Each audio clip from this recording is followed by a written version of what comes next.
乡亲好，今日係下晝3點，歡迎大家睇睇下個新新聞來關心疫情的進行發展。今日嘅記者會兩會來戰後到約3點呢，卻因為中央流行疫情指揮中心指揮官陳時中，今日呢就去到離島澎湖鴉片去看疫情相關的一個設備。故此呢，佢堅持講，還係要看衰過後，再個轉到島內鴉片呢來進行一個記者會，同大家來宣布。故此呢，將會按呢晚呢1點鐘再來開始。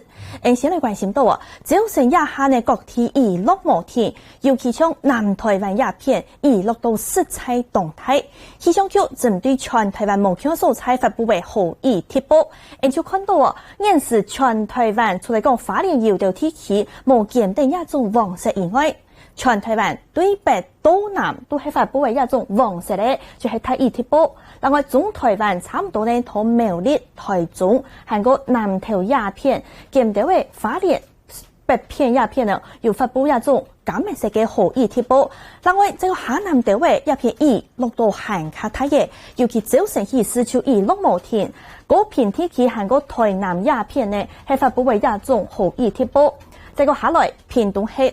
水鳳石、集權雕彩石一種潮態豪雨貼報。其實高雄屏東鴉片呢，以實際落到動態，幾面都講實際當唔判定要動降。來看詳細新聞。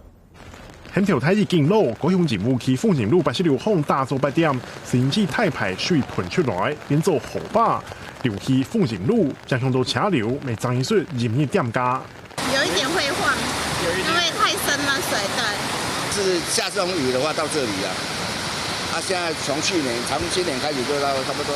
最大的雨就到這裡而已。水引起骨頭切破下背，造成當天對上班時間交通受到靜態的影響。昨日期間連潭路、美英記憶都到太太，水對排水溝噴到路面。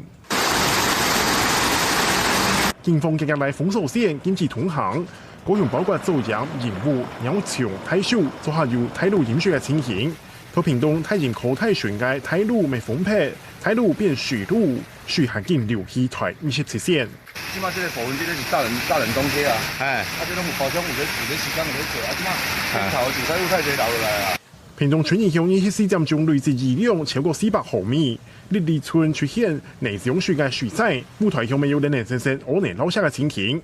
屏東縣政府早前已經宣布琉璃吊橋、吹風風景區、四重鐵文產公園停止營運營業。記者黃介春、許金俊南浦報道。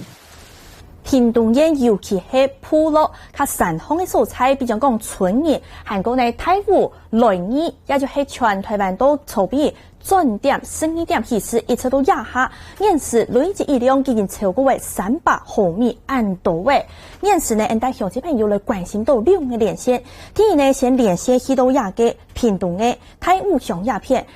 呢，要開民俗嘅業者家就表示講，早晨起時已落到太麻麻，尤其同家民俗鴉片嘅環境，韓國唱作嘅等嘅鴉片呢，都半風吹到汪汪下來嘅，這麼厲害喲，來關心。好，這個大雨呢，連續下了一個晚上呢，可以看到現在，就連我家庭院的桌椅呢，還有包括傘呢，也都被吹翻了。雖然並不是颱風，但是情況很像是颱風一樣。那尤其可以看到呢，現在這樣的一個雨勢呢，也不難看出呢，在車子上面這樣的一個，這個雨是打得非常非常的明顯哦。那這個環境就是在屏東縣太武鄉的半山腰。那沿路呢，我們現在目前已經沒有辦法下山了哦。那因為呢，鄉公所特別通報說，現在路況呢，就是說道路已經有幾處有崩塌的情況。那今天的部分的話呢，已經有連續有3次停電的情形。那當然也很感謝台電公司呢，特別哦，就是說進行這個搶修啊。那可以看到，像目前這樣的一個情形呢，是非常非常的，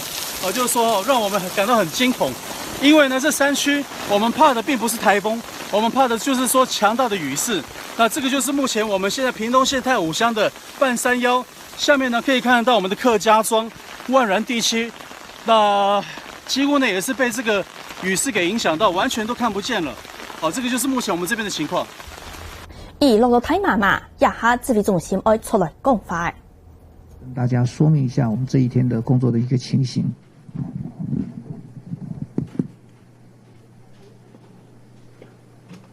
好，我各位记者、女士、先生，大家好，大家午安哈。那我们今天没有新增的确诊的案例哈。那到现在为止，我们累计了408人解除隔离。好，那昨天5月4日有滞留马尔地夫与斯里兰卡的国人有回来。那昨天下午到了，那我们就有5位的旅客到检疫站执行身体评估及检疫措施。那有1名旅客有头晕的状况，其他4名没有。好，那该5名我们都就地采检，那结果都是阴性，都是阴性。好，那另外就是说，我们现在为了让这个资讯能够更方便的取得，所以就有一个做了一个双语聊天机器人防疫专家，加入防疫，让大家的讯息能够更清楚。好，那我们是请我们那个庄元祥跟大家说明一下。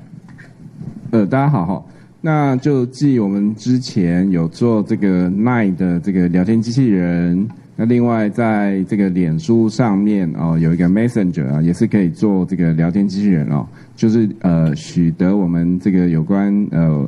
COVID-19 武汉肺炎的一个资讯。那我们目前也跟那个 Google 这边合作。那在你们的手机，不管是 iOS 或是 Android 的手机都可以，就是可以 download 一个 app 叫做Google Assistant 就是 Google 的个人助理那 download 这个 app 之后，那它大概中文、英文都可以用了那你可以类似像这样，那它可以用说话的方式，就先讲说 OK Google。没关系，我先讲。OK Google。OK Google。刚放掉。没关系，我先讲完，大家再玩好了那它大概是中英文都有啦。那首先你必须要启动它的时候，就是要讲叫 OK Google 那如果是中文的话，那可以讲说，我要跟防疫专家说话，然后它就会出现我们疾管署的一些资讯，告诉你这个还有这个武汉肺炎的一些讯息那另外，如果说是对我们这个其实主要是开发，也是要给外国人士在台湾使用的那他如果是要讲英文的话，那可以讲 I'd like to talk to Taiwan CDC 那之后它就会出现一个这个选单的界面，那就会告诉他说，我如果说要去有关相关的资讯，可以下这个选单，可以选择什么东西。那这边就大概介绍一下，就是大概这个中文的话，它有介绍可以有疾病的介绍，各国的疫情统计，所以你可以问他说台湾有多少的个案美国有多少个案中英文都可以问那还有你如果说要做这个居家隔离、居家检疫，要注意什么一个方式对，要注意什么事项，还有就是会有武汉肺炎会有什么样的症状等等。那这个大家都可以利用这个Google 个人助理来做一个查询跟了解啦。那它主要就是因为是用你用嘴巴讲，然后会自动会去辨识语音辨识的这个功能就比你用手打可能会比较快一点。不过它有时候会像我刚刚一样，就是有时候会抓不到了。那个可能大家多试几次就可以那就等一下记者会后可以再跟各位再示范谢谢。好，我们谢谢庄副。那你用英文问，他是用英文答吗？是用英文答。那中文问就用中文答。对。OK， 好，那是不是有关那个舰队有一些状况的一个情况，请那个赵记者跟大家说明一下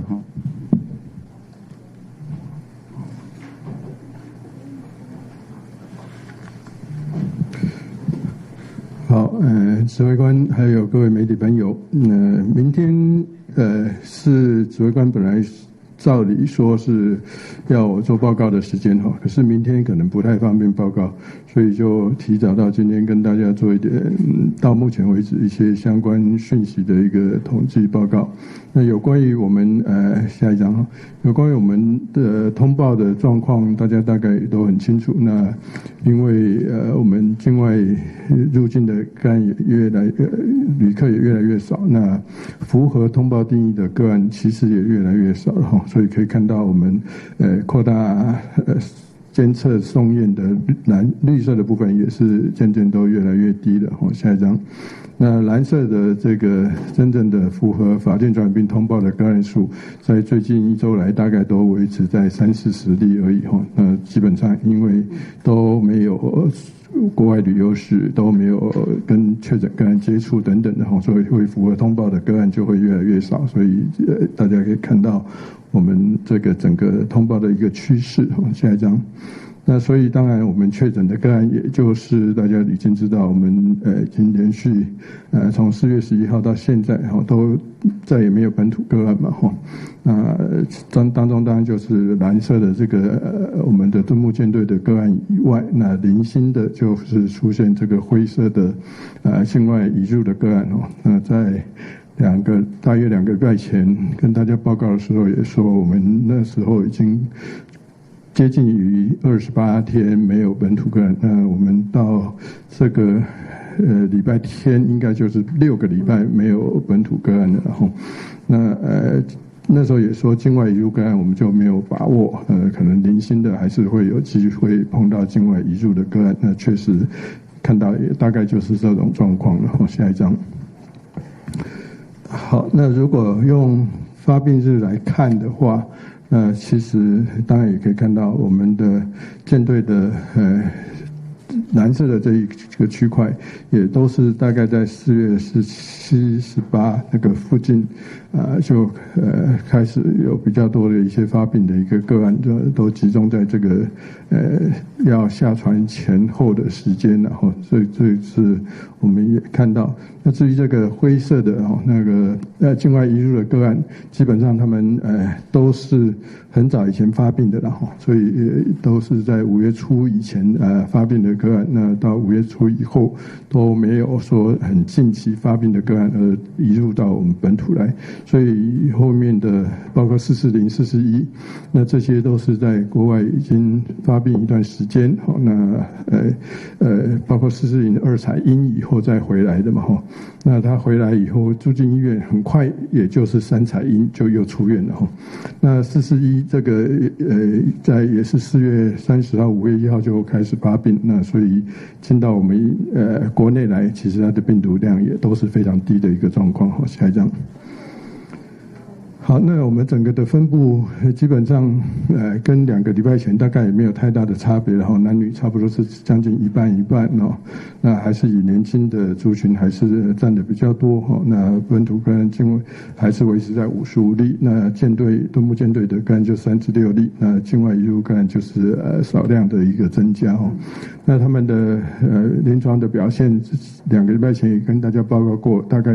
没有什么太大的改变，主要还是以咳嗽占比是最多的哈，超过一半的个案会用一开始发病的时候会有咳嗽的表现，那发烧的个案不到一半的个案是有发烧了，那其他像流鼻水、那嗅觉、味觉异常等等哈。下一张。好，那整个的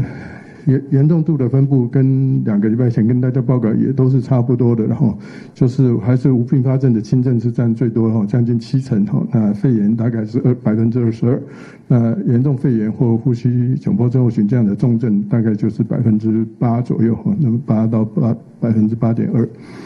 那里面曾经使用过呼吸器的，我们还是维持在24例哈。那除了7例死亡以外，那其他都已经脱离呼吸器哈。那几天前跟大家报告，最后1例还在使用呼吸器当中的，他其实那个时候跟大家说他也正在脱离呼吸器当中了哦。所以其实那天的稍晚就已经确定他已经脱离呼吸器满48小时，就是我们认定的已经成功脱离呼吸器的状态哦。那使用叶克膜的7例里面，那就是3例死亡，那4例都顺利的脱离了。那最后跟大家报告的最后2例的使用叶克膜当中，那其中1例当然就是在前一阵子不幸过世嘛，那另外1例就非常顺利的脱离了，那待会会跟大家做一点点分享。那预后的部分，到昨天为止，我们解除隔离是406或407，看时间点切在哪里啊？新闻稿是写的407了哈。那今天当然有更多哈。那出院的病例已经超过400例以上都出院了，所以90%以上都出院了。那住院中的个案就是越来越少了哈。那死亡一直维持7例，我们的所以病例的死亡率来说是1.6%而已了。下一张。好，那这当然大家也可以看到，出院的曲线就越来越高，然后还留院当中的，还在住院当中的就是越来越低，越来越低嘛。下一张。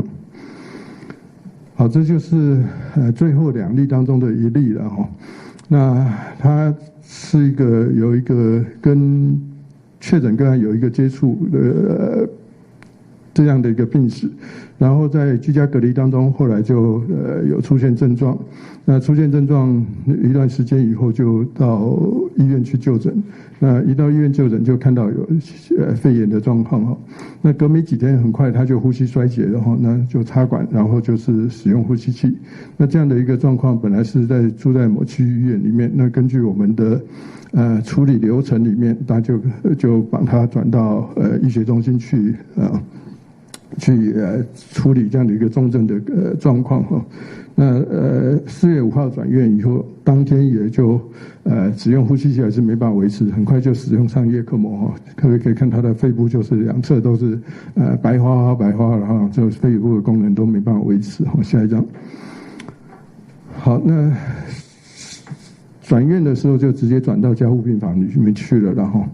那所以他使用呼吸器是转院前1天开始使用，4月4号开始。那4月5号进到加护病房，接着马上就不得不用上叶克膜。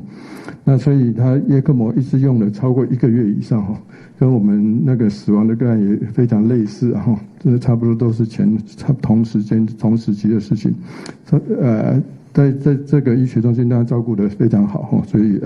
用了33天的叶克膜，那隔了3天以后呼吸器就脱离了哈，就呼吸器用了37天，那加护病房总共住了46天哈，所以在昨天就离开加护病房，那现在就在等着准备康复出院当中。我们可以看到肺部、胸部的变化，胸部 X 光的变化也是就是越来越黑，就是越来越干净了哈。下一张。好，那这就是5月8号脱离叶克膜那一天哈，就是每次要处理重大的事情，都是非常多的医护人员要进到我们的负压隔离病房里面去，那穿着全套的防护设备哈，像这样要装叶克膜或脱离叶克膜哈，都要有5、6个工作人员进到这样的小加护病房里面去才能把这个装叶克膜、脱离叶克膜可以顺利的把它进行完成哈。所以其实在这里面当然是还是要提到的，就是我们维持了这么好的一个照顾品质，确实是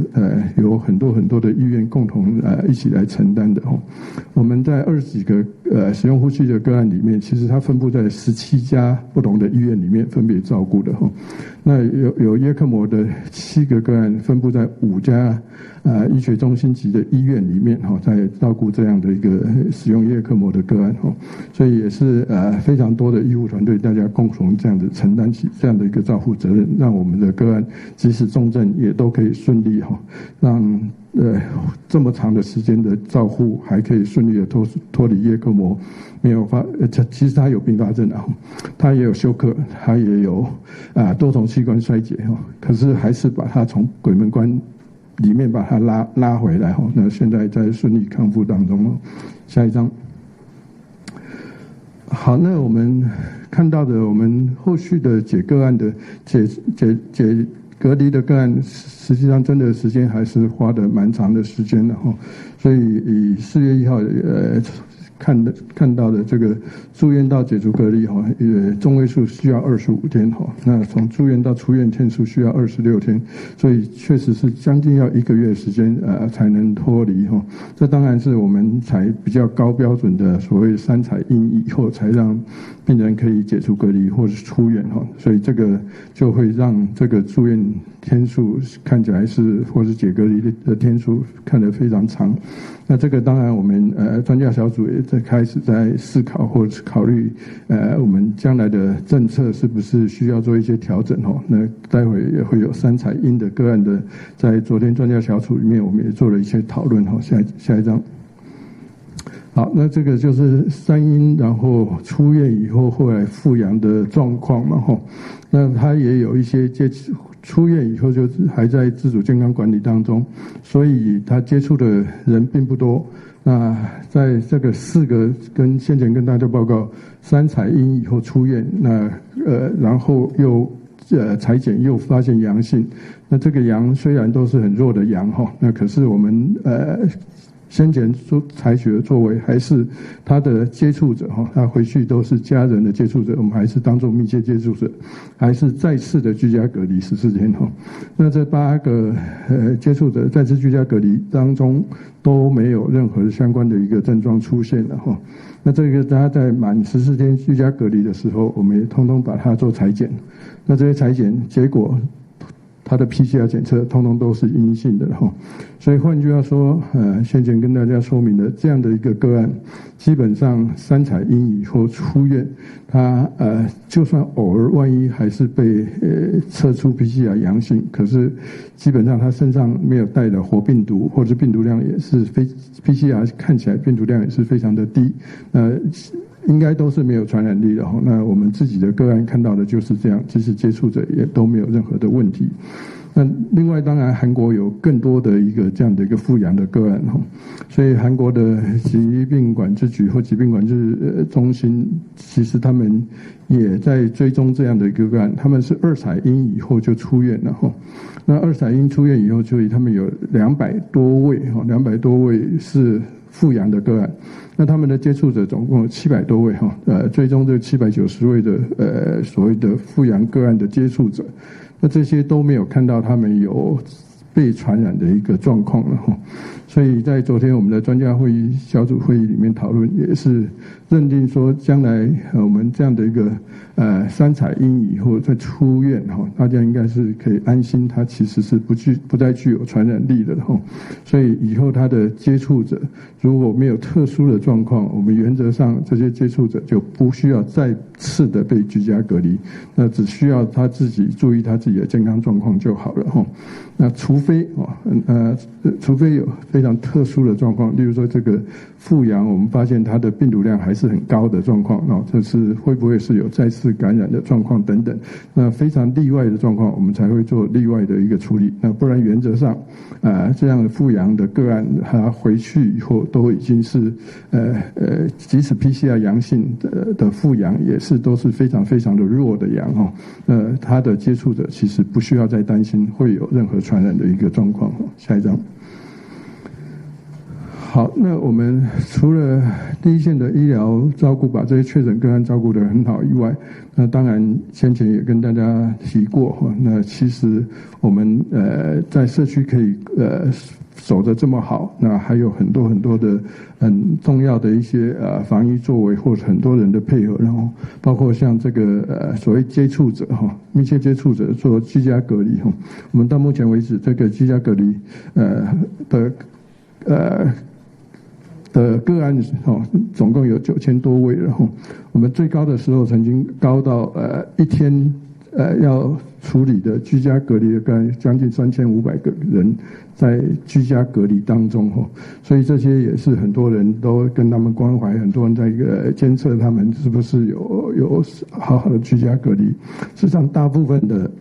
民众他被列为居家隔离，他们其实都是真的好好在家里被隔离当中了也是因为很多的民众这样的一个配合所以让我们即使这些居家隔离后来有1000多位出现症状，其中有115位就是被检验采检阳性哦，可是他们没有到处到社区里面乱跑，就没有到处其他的传播的状况哦。下一张，那里面包括居家检疫的哈，这是从国外回来的也是一样哦。我们也有2波比较大波的所谓居家检疫的一个状况，前面当然是因为中港澳回来的需要居家检疫，那后来就是全部国外境外回来都要居家检疫，所以我们的居家检疫最高的时候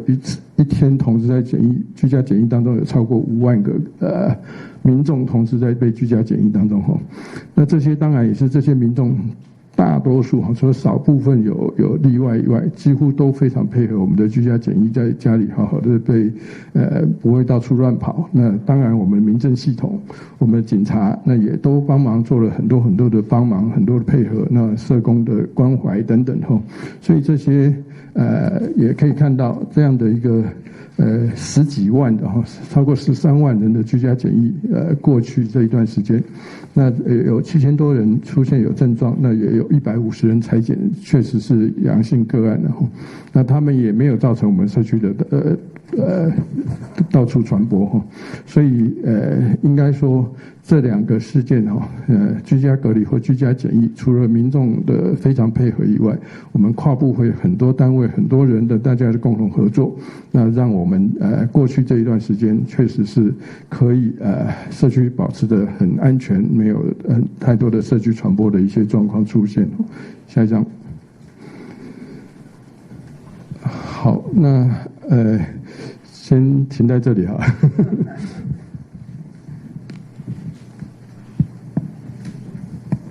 我们想谢谢张召集人给我们很多的一些讯息，不过从这里讯息看到韩国那样的一个资讯，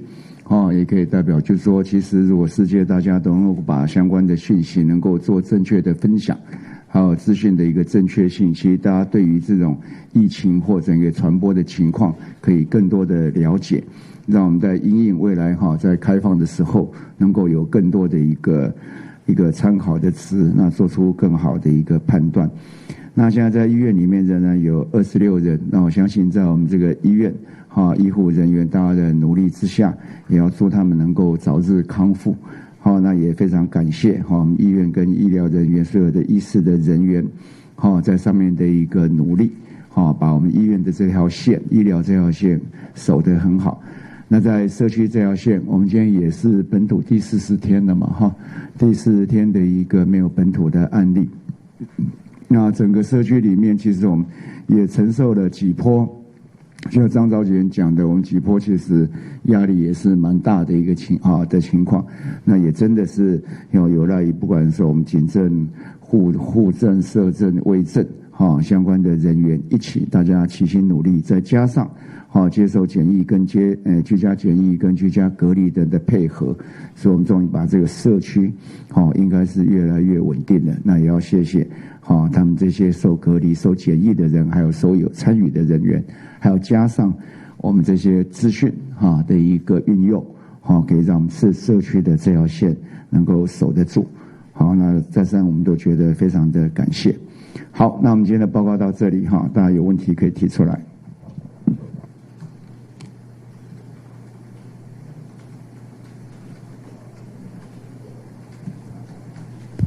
指挥官好，央广提问有2个问题，都是关于艺文场馆的议题，因为表演艺术界都非常的焦虑。那第一个问题就是说，因为文化部已经提交了这个相关的方案，那为什么过了2个礼拜之后还没决定？这个关键的原因是在哪个地方的疑虑是在哪里？文化部有提就是说松绑的。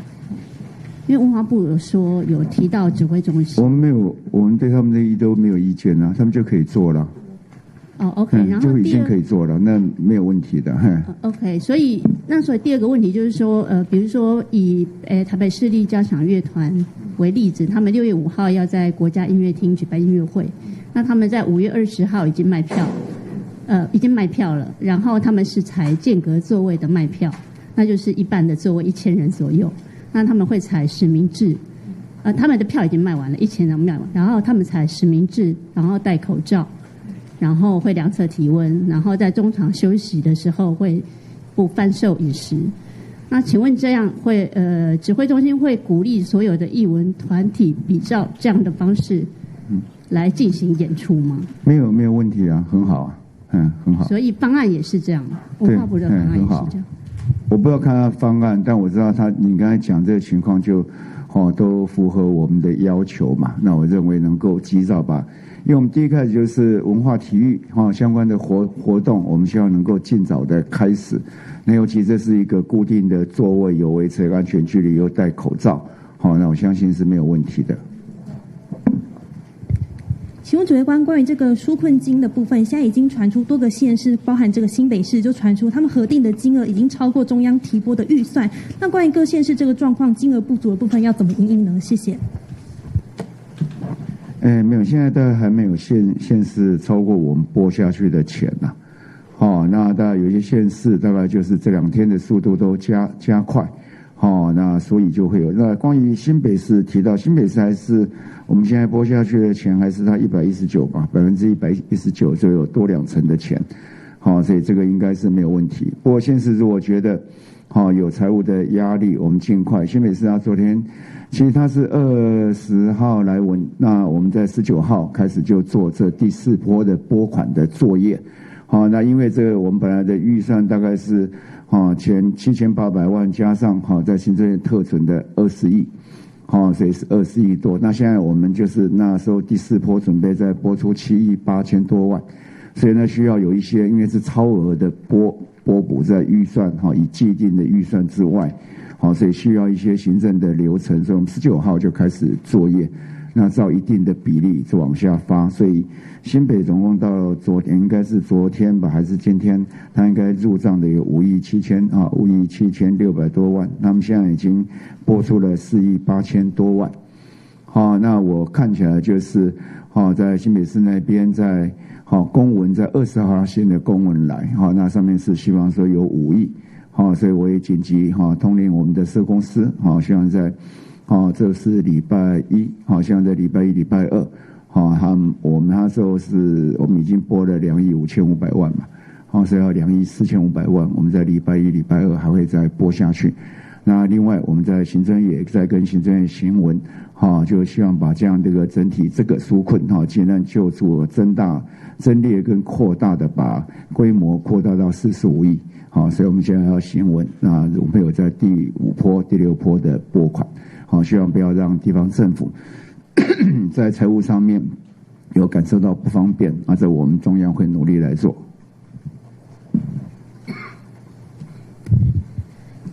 中天提问，想请教3项问题哦。第一个是垦丁的防疫旅游示范是否还是会依旧前往呢？那么因为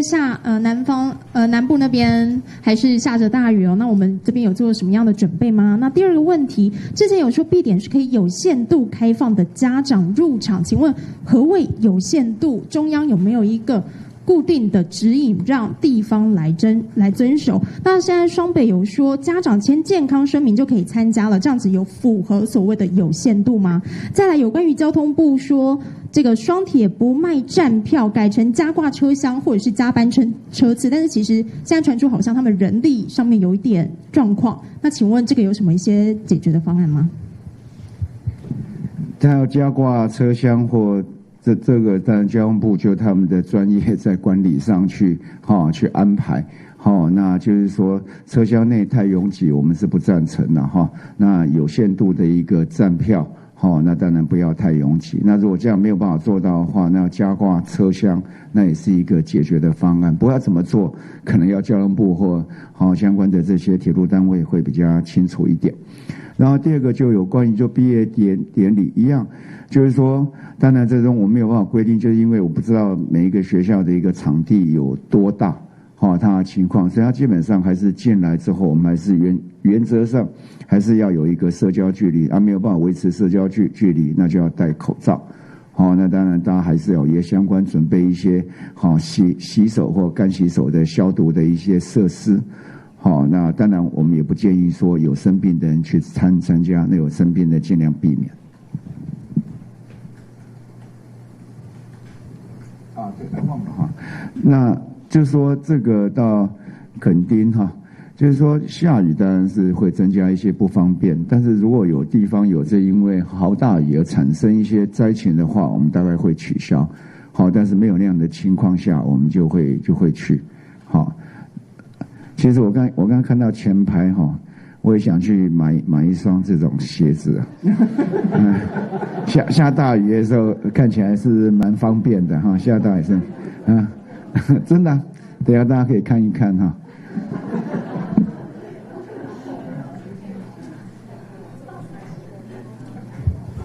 指挥官好，想请问一下，说你刚刚提到说台铁加挂或者双铁加挂车厢这个部分是有交通部那边专业的考量嘛？哈，那你刚才提到说，如果说它能够，比如说在这个所谓的有限度的开放之下，它也能够保持人跟人之间的这个距离的话，我们是不是并不一定说是一定要求它不可以贩售站票这个部分？然后第二个问题就是说，想请问关于那个商务人士来台的部分哈，目前像您刚昨天有提到说，可能是要针对个案的方式来做处理。我不知道这个我们有没有进一步的一些规划？那至于国与国之间的目前的进度大概是怎么样？谢谢。可能在未来可能会跟相关的一些国家来相关谈议这样的事情，那有一些相关驻台的代表对这些事情都蛮有兴趣的，那我们会陆续在外交部的安排之下来进行相关的一些沟通跟协商。然后第二个在上面，我们就是现在的一个情况就是，我们觉得这个在台湾的本土上面可以就是说是非常的安心了哈，所以尽量在台湾内部的一个活动都可以来进行。好，那另外在境外我们还是比较偏向于保守的态度了，所以就是在整个如果经贸上重要的活动上面，我们都会尽量来安排适当的裁剪、适当的自主管理跟检疫搭配的来做，让商务人士进来的时候的阻碍能够越来越小。贩售站票那个部分，是不是不坚持说一定不可以贩售？对，我们才是说那时候就是讲究总量管制嘛，那不宜就是说太密接。那如果能够加挂车厢能够解决，那这样子更好。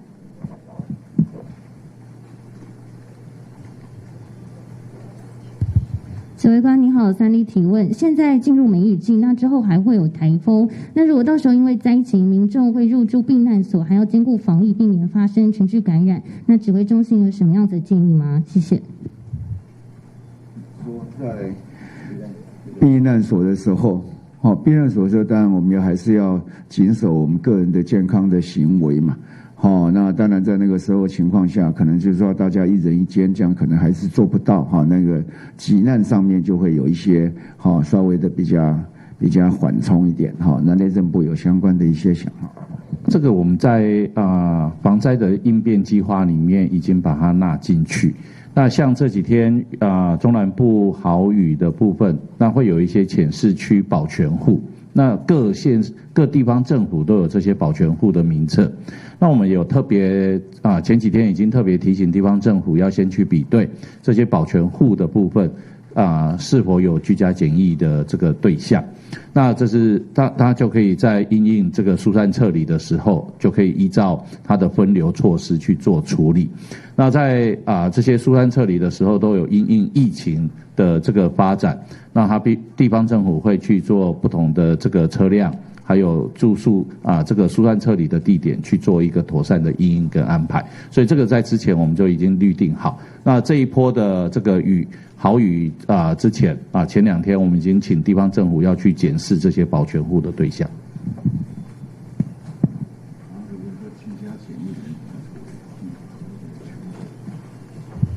想请教一下，就是这个南韩富阳的这个个案，因为没有传染性，所以南韩政府这边宣布就是说不进行隔离。那刚刚张尚存教授也有讲到，就是说富阳目前国内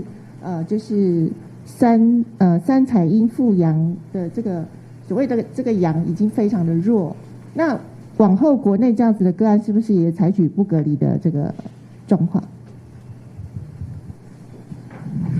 对，我们昨天专家小组就是看我们自己的资料跟国外的资料。那第一个就是这样的一个复阳的个案，如果没有特殊状况的话，原则上他可以不必再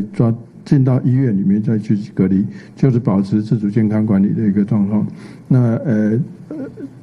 他的接触者，我们如果没有特别状况的话，那他的接触者也是自己注意他自己的身体健康状况就好，也不必再强制安置到所谓的居家隔离的一个情形。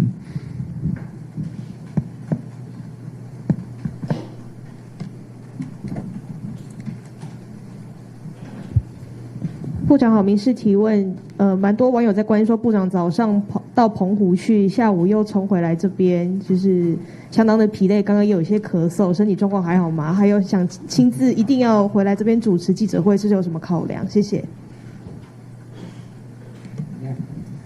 没有特别的考量，只是开习惯了啦哈。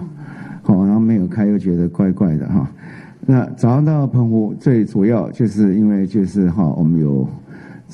那个厂商这个瑞基海洋他们是我们第一家国产做这 PCR 的检测仪，那也能够虽然每次量比较少，不过它速度可以加快，而且空间各方面都适合在这种小规模的来做，所以我们特别除了在外交跟国防的单位有跟他们购买一些来做适当的安排。那另外我们也跟他提出要求，就是说在离岛几个离岛是不是能够放置这样的一个检测仪？那未来在社区有任何情况，也可以不用再送到台湾来，那速度整体来讲都会快，所以就是选定了澎湖，要不然其实它是对澎湖医院、金门医院，那绿岛、兰屿、那马祖医院，这5个地方各放置1台。那也会进行相关的一些教育训练，让我们在离岛的民众，未来有这些可能的渔船啊相关的这些可能的情况的时候，能够及时的做检验。好。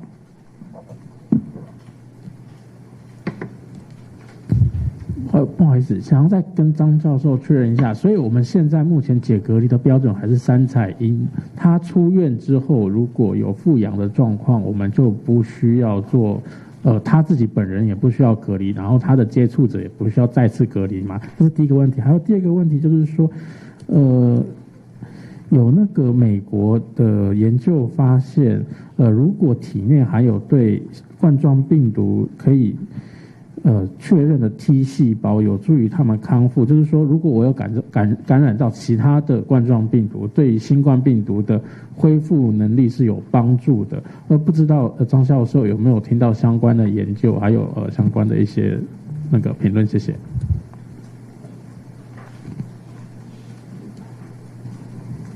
好，那个昨天的专家小组当然就是参考我们自己的资料跟国外的一些经验的实证资料以后，做出这样的一个应该是给指挥中心的一个建议的一个想法或做法了哈。那里面的当然我们刚才提到的没错，我们认为这样的一个个案，基本上它的病毒是非常非常低，而且没有活病毒在体内，那所以传播的几率可以说几乎就是不会有传播的状况。那所以对于那些他的回去他3采阴解隔离回去以后，那我们通常都还请他自主健康管理嘛，所以他在自主健康管理的一个状态下，他也是通常都没有随便外出，那外出也都是有戴口罩。那所以我们看到的这4个个案里面，他的唯一的接触都是还是他自己的家人，所以他的自己的家人先前他因为确诊的时候，家人都已经被居家隔离了嘛，那居家隔离呢，这些家人也都没有状况的时候，那这一次他先前的病毒量高的接触状况都没有传染给他家人，这次病毒几乎是微乎其微的状况下，我们也看到更不会再传给其他家人，所以认为他家人基本上是又再次被限制完全不能外出的这样子居家隔离状态，但是好像对他们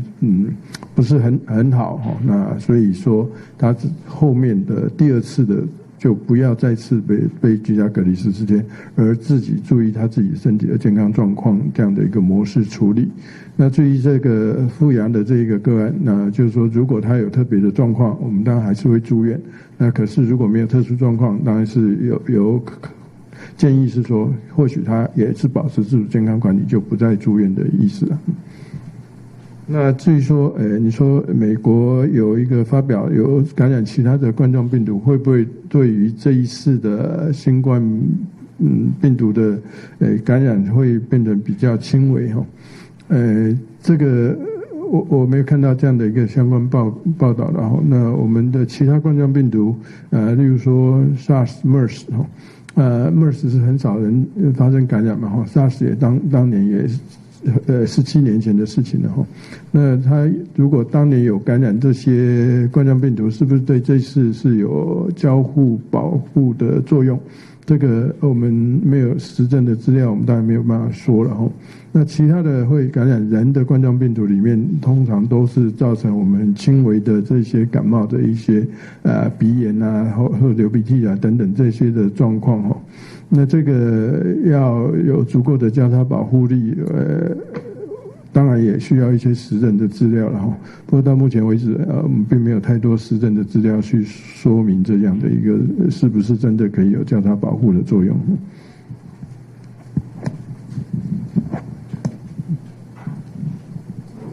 公共电视提问，请教一下张教授，您刚刚提到有一例他最后一例脱离呼吸器的个案，他是几岁的人，性别是男性还是女性，本身有没有慢性疾病？那您刚提到说他用叶克膜用了37天，是不是所有的案例里面他是装叶克膜最久的病例呢？以上，谢谢。对，他跟不幸过世的这2位都是装超过1个月的叶克膜，是2位是使用最长的时间。那这个个案是一个男性病人，然后如果没记错，应该是大概50几岁的一个男性病人。那他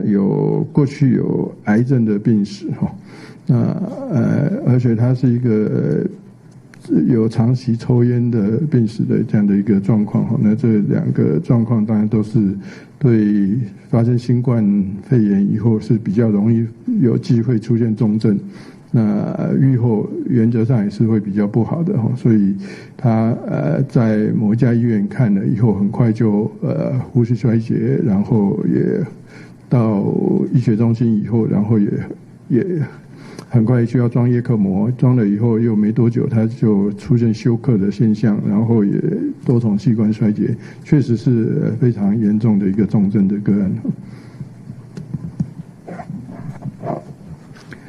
好，那非常谢谢，我们今天记者会就到这里哈，谢谢大家。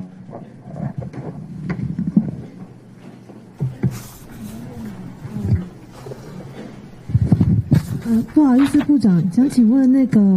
我们敦睦舰队相关的事情有要再说明吗？今天？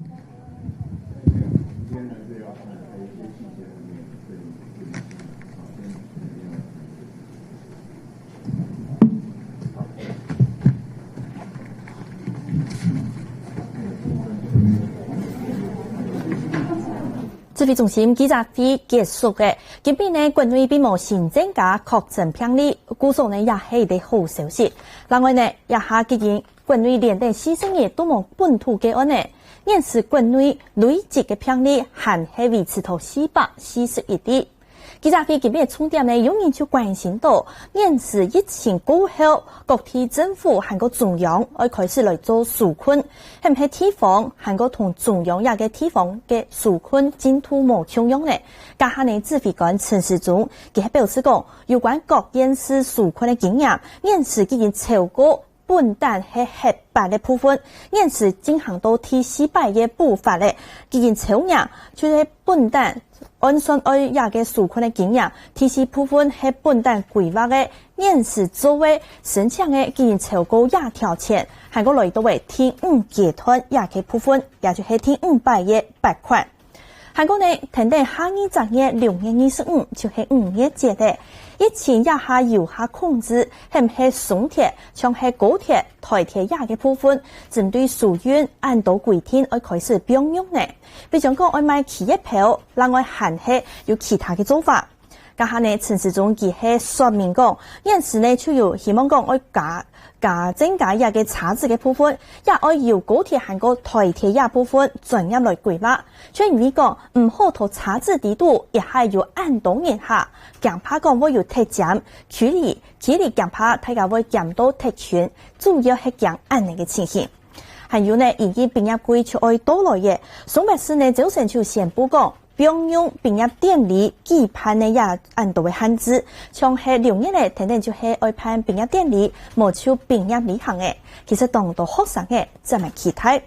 特別是教育局呢，就要來公布講相關嘅辦理指引，比如講畢業典禮愛減少請按到外賓，還有係講有強勢就做得開放本學生嘅家庭嘅家長。向下來參加，唔過呢，還係愛注意去參加畢業典禮，愛有防疫嘅措施，比如講愛做好實名制，另外愛帶作業咩，還講呢愛量體溫。唔過呢，也個台北市教育局長佢就有講到喎，實在因為呢，將畢業典禮按到發通，就係大家可能會跳舞，當歡喜向下衝高嘅夜道。教育局長佢就講，當然避免愛保持社交距離也部分。好，轉到準備嘅客家新新聞呢，我帶鄉親朋友先聽的迄套巴西鴉片嘅鄉親朋友來關心佢一下巴西面試嘅疫情形容嘅。海外鄉親嘅部分，準備同大家來紹介巴西嘅鄉親，佢按照莊運時，佢講面試疫情嘅情形呢，當厲害，尤其巴西鴉片也見嘅咧，尤其係一班長嘅呢，巴西嘅確診病例數係一係增加當多。現代鄉親朋友來看下莊運時嘅形容嚟講嘅，這個轉到國際疫情嘅分析。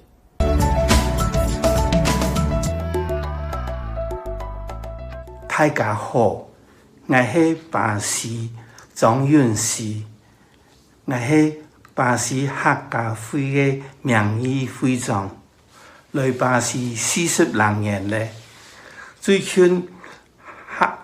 世界都特隻國家都有觸到兩個武漢肺炎嘅病毒咧，巴西也挺嚴重，我兩公婆也有被車到。我太太帶院帶10個月出來了，也平安。那個疫情啊，是才講，所以你不知道樣慢傳過來。重要的這個樣慢去防護冇被傳染到。因為我上嘅有幾個朋友去中鋪了，家下冇咁嚴重，結果轉來好多殺錯到病，其中有兩個。因啲鄉親過身體真遺憾，因喺台灣，大家按幸福零確診，等於幾乎冇乜病感染到樣，但是還是要非常注意，咱係兩公婆嘅經驗，咱係朋友嘅經驗，所以不知不覺之中，唔點樣被傳染到，係感覺到佢所以像感冒樣，見來見去像重感冒樣，喲。所以見到佢冇舒服，去冇聯繫，聊天，拜託透過啲客家電視台前面的所有觀眾言傳言，大家不要大意。好，非常神望莊運時鄉親呢，佢同大家來講到巴西面試嘅疫情，其實對源頭其實就真係厲害，尤其到社會也貴嘅環境當中，真是唔啲形容嘅，比車到嘅，故作是做得做好經驗豐富，也點大家愛較強心到嘅，咪希望全世界所有鴉片嘅鄉親朋友都做得身體康健、平安順遂。講到全世界面試嘅疫情已經超過為510萬例嘅，前度為韓係美國。接下來，俄羅斯第3名就係人家下講到為巴西嘅。巴西亚今年增加人数呢，就喺1年当中增加到10架，人数总共就有31.087例案度诶。还讲呢，两案度呢，都係確診人數1年就增加嘅減嘅2萬例案度。按照嚟講到話，巴西總統保守納洛，佢一直以來針對疫情嘅處理，其實根本大家高在講，因為疫情實在唔得當。因為呢，佢唔單止係前反對沙菲愛實施一個沙菲起嚟嘅一個政策以外，佢就同各州政府議壓起來嘅。韓國呢，佢係希望講國體夾夾復工，卻因為強怕講經濟帶唔上來，故作按道做法都本一個保守納洛根本國際批評來困難。世界衛生組織 WHO 20幾日講，全世界頭廿24點鐘內新增加超過106000嘅武漢肺炎確診案例，創下1年全國紀錄。In the last 24 hours, there have been 106,000 cases reported to WHO, the most in a single day since the outbreak began. Almost 2/3 of these cases were reported in just 4 countries.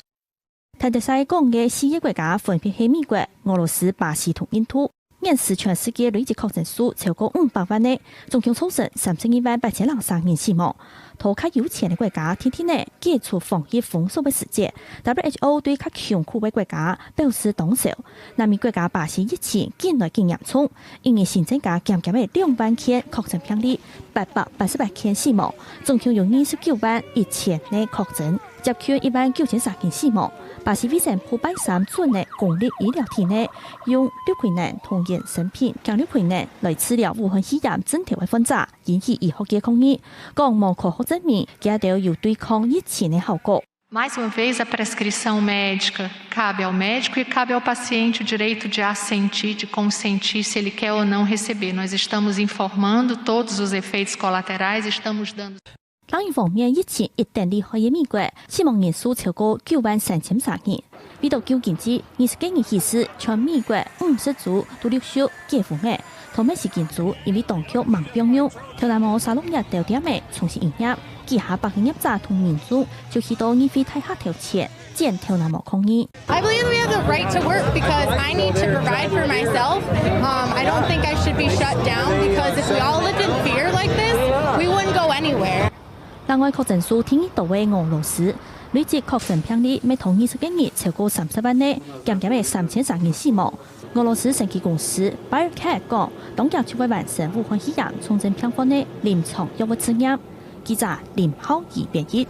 因此，中南美洲就正式成為一個疫情新的陣容誒。另外另一個方面呢，一旦就講每代在美嘅美國總統川普，也今日咧就本人看到嘅有許多佢啲參訪一個頭去生產工廠嘅下呢，就有帶定在美。不過川普佢就冇想愛本記者許多，冇想愛本大家看到佢帶在美嘅情形。也今日咧，因為呢美國嘅因為車道切片嘅人數，死亡嘅有超過9,530人呢。美國總統川普佢就下令，愛為到亞洲死者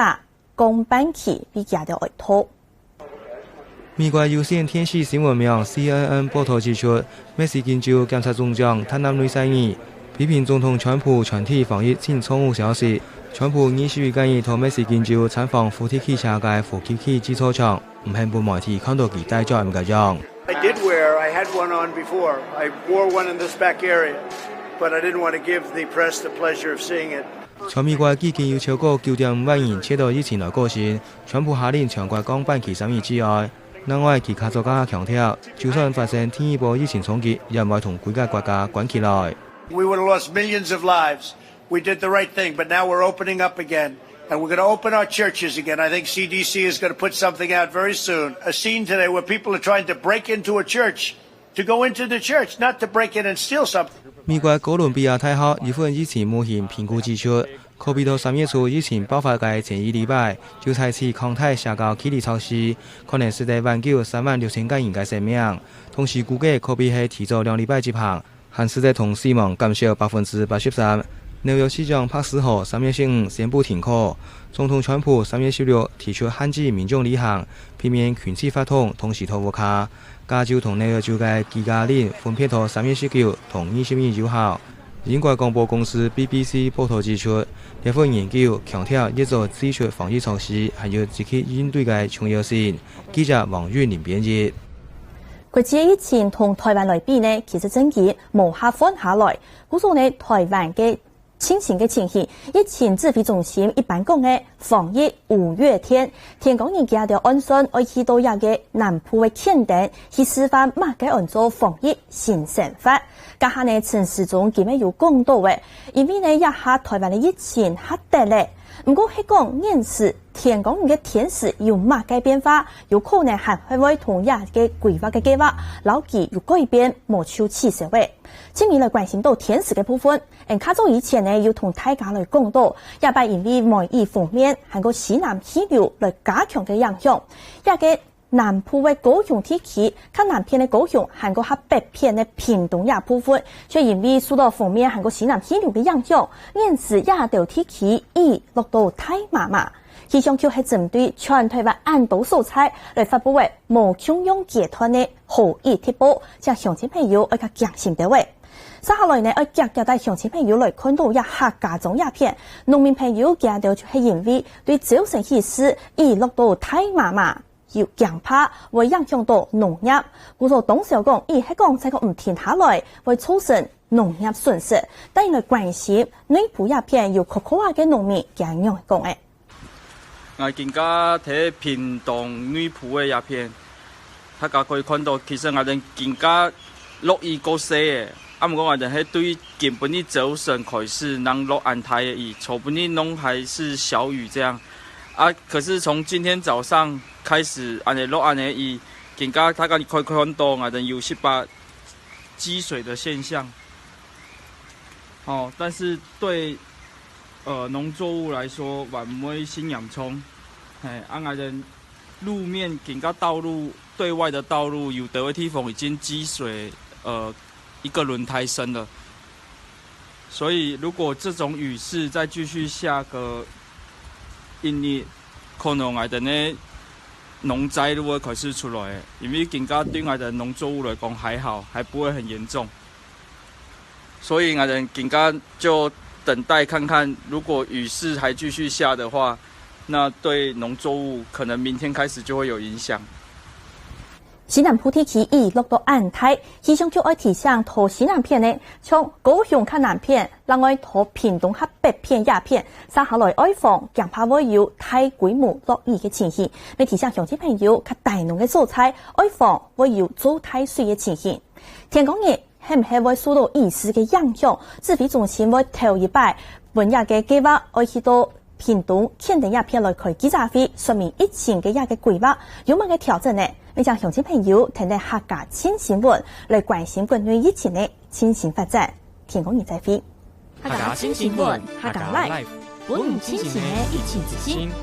我係陳彥祖，我係許麗婷。當日早晨對報紙頭版來關心關於外有哪條重要消息。下晝2點要開記者會，隨時同樣路況來關心疫情的情形發展。請收聽客家電視 YouTube、網站、Facebook 和 Telegram，隨時掌握客家新新聞。